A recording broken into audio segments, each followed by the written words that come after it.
नमस्कार सभी साथियों को। आज हम एक बहुत ही खास मुद्दे पर वीडियो बना रहे हैं। मुद्दा है हरियाणा प्रदेश में बढ़ते क्राइम का। हरियाणा प्रदेश में पिछले सालों में क्राइम बहुत इंक्रीज हुआ है, बहुत ज़्यादा बढ़ोतरी हुई है क्राइम के अंदर।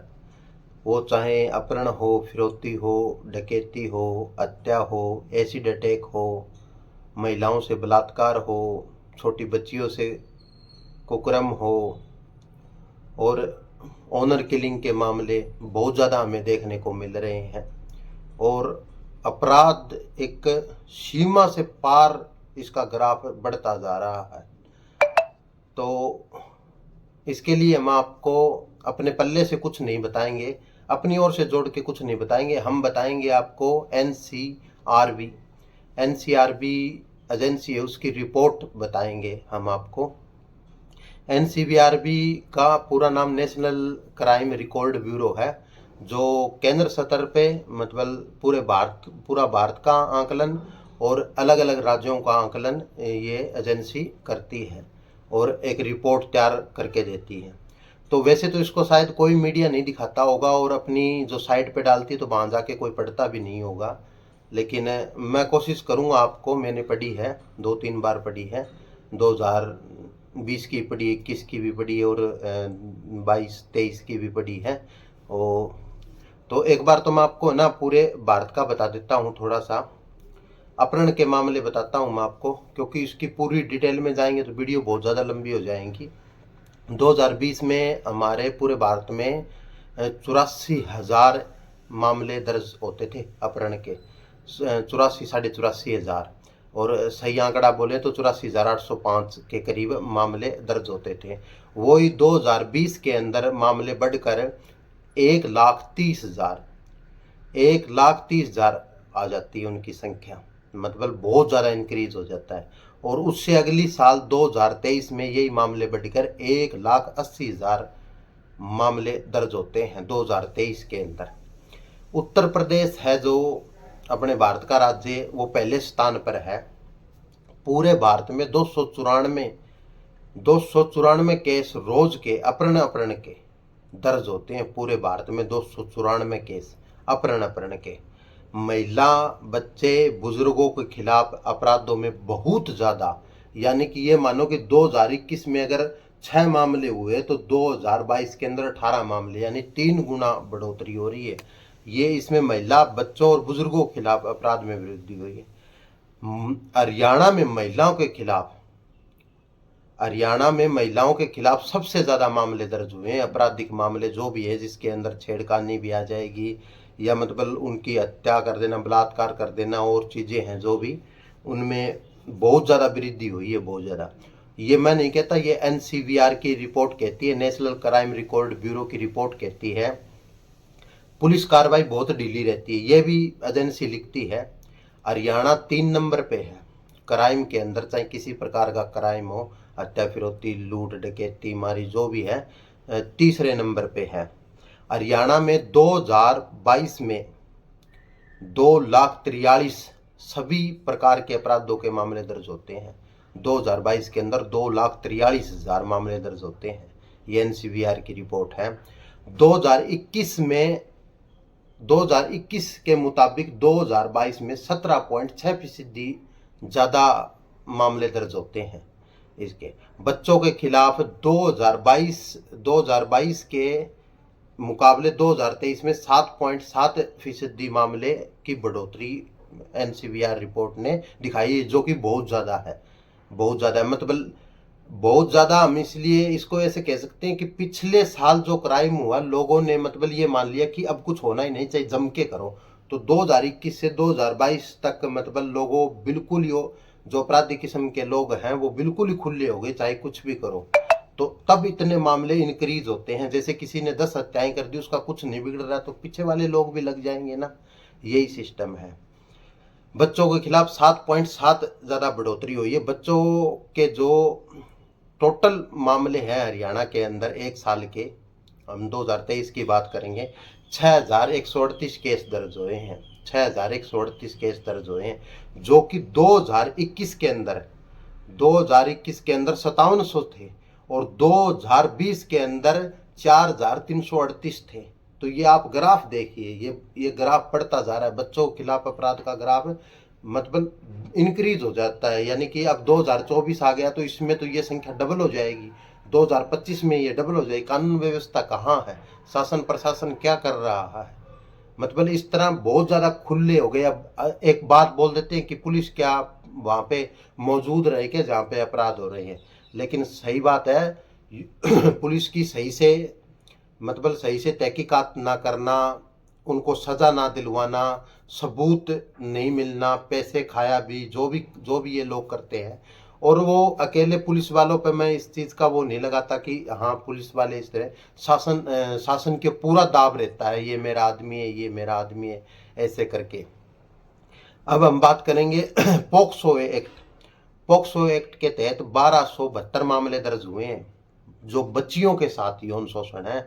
4 साल की बच्ची, 5 साल की बच्ची, 8 साल की बच्ची, मतलब ये नाबालिग बच्चों के खिलाफ 1272 बहुत ज़्यादा मुकदमे हैं। 1272 पोक्सो, जिसमें से 68 लड़के भी शामिल है, मतलब 68 छोटे बच्चों के साथ भी कुकर्म हुआ है, जो कि बहुत ही दयनीय स्थिति हरियाणा प्रदेश की क्राइम में दिखा रहे हैं, बहुत ज़्यादा।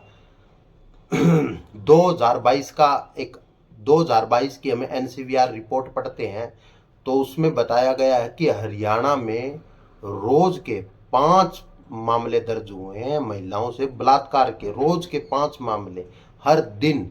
फिर कैसे शासन सरकार कह सकती है कि बेटी पढ़ाओ बेटी बचाओ, या हमने महिलाओं के बहुत अच्छे दिन लेके आए हैं, महिलाओं के उत्थान के लिए हमने ये काम किया है, शिक्षा के लिए हमने। जिस प्रदेश में रोज 5 मामले बलात्कार के दर्ज हो, हम कैसे कह सकते हैं कि ये तो बिल्कुल जंगल राज हो गया है यहाँ पे तो बिल्कुल। अगर हम एनसीबीआर की रिपोर्ट पढ़ते हैं, अगर हम नेशनल क्राइम रिकॉर्ड ब्यूरो की रिपोर्ट पढ़ते हैं तो हमें ऐसा लगेगा कि ये तो मतलब बिल्कुल ही जंगल राज हो रखा है यहाँ पे। तो कानून व्यवस्था नाम की कोई चीज ही नहीं रही है, कानून व्यवस्था बिल्कुल चरमरा चुकी है इस प्रदेश के अंदर। रोज के 5 केस दर्ज, जिसमें से दहेज के केस 234 हैं और एसिड अटैक के 6 मामले हैं। ये महिलाओं और बच्चों के खिलाफ सबसे ज़्यादा हरियाणा के अंदर आपराधिक मामले में दिन प्रतिदिन बढ़ोतरी होती जा रही है। ये हमें सोचना होगा, ये हमें समझना होगा, क्यों कानून व्यवस्था इतनी लोग मतलब जो भी बदमाश किस्म के लोग हैं या इन कृत्यों को करते हैं वो इतने खुले कैसे हो चुके हैं। क्या कानून व्यवस्था का उनको डर नहीं रहा है? बिल्कुल, ये तो हो नहीं सकता। जब मतलब किसी को गिरफ्तार करते हैं, सजा होते हैं, डरते सब है, लेकिन वो डर क्यों खत्म हो रखा है? क्या कानून जो है वो अपना काम सही से नहीं कर रहा है? क्या वो मामलों में दर्ज हुए मामलों में तहकीकात सही से नहीं कर रहा है? ये सोचने का विषय है।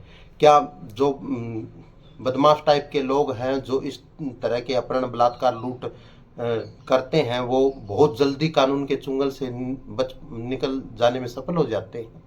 तो ये देखने वाली बात है। अगर ऐसा चलता रहा तो शायद 2030 तक तो इतने ज़्यादा आपराधिक सिस्टम हो जाएगा कि दिन दहाड़े लोगों को मार अभी भी हो रहा है, वो अभी भी हो रहा है। हरियाणा का अगर हम रिकॉर्ड देखें, हरियाणा का रिकॉर्ड हम देखें, आपको इन चीज़ों का तो सब पता होगा। मैंने ये जो आंकड़े बताए ये तो एनसीबीआर रिपोर्ट का है, नेशनल क्राइम रिकॉर्ड ब्यूरो के हैं मैंने जो आंकड़े बताए।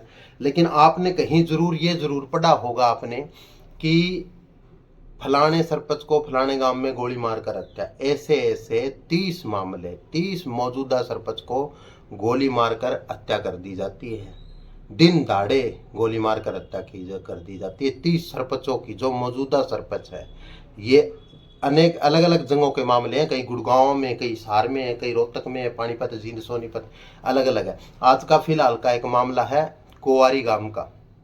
कुंवारी गांव के सरपंच को गोली मारकर 6 गोलियां मारकर घर में घुसकर हत्या कर दी जाती है। ये कानून व्यवस्था है अपराधी। और तो और अब ये बोलते हैं कि हम क्या वहाँ पुलिस या शासन या प्रशासन वहाँ पर क्या मौजूद रहेगा, कौन क्या कर रहा है उसके बाद ही पता चलेगा। लेकिन 1 घंटे बाद ही मारने वाले बदमाश सोशल मीडिया के किसी प्लेटफॉर्म पर लाइव आकर या फिर पोस्ट डालकर जिम्मेवारी लेते हैं कि हमने मारा है उसको। उसके बावजूद भी 6 महीने गिरफ्तार नहीं होते। ये कमी किसकी है? इसलिए अपराध बढ़ रहा है। इतनी ज़्यादा ढीली, या हम ये लूज व्यवस्था कहें इसको, मतलब इतनी ज़्यादा लापरवाही के कारण लोगों के हौसले बुलंद होते जा रहे हैं, और पुलिस का सही से तहकीकात ना करना, सबूत ना जुटा पाना, और अपराधी किस्म के लोगों को आसानी से कानून का सहारा लेकर बाहर निकल जाना या बरी हो जाना या फिर जमानत मिल जाना, ये इसी चीज़ से रिलेटेड है सबका सब कुछ। 30 सरपंच बहुत होते हैं मेरे भाई, तो 30 सरपंचों को गोली मारकर हत्या कर दी गई। ये अलग अलग जंगों के मामले हैं। आपने देखे भी होंगे, सुने भी होंगे कि आज फलाना गांव के सरपंच को गोली मारकर हत्या कर दी आज। अब आती है बात फिरौती की।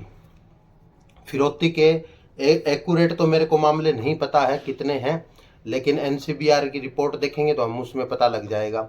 अब सिरसा के अंदर एक व्यापारी से मांगी जाती है, फिरौती मांगी जाती है, और फिरौती मांगने के बाद वो पुलिस में कंप्लेंट करता है।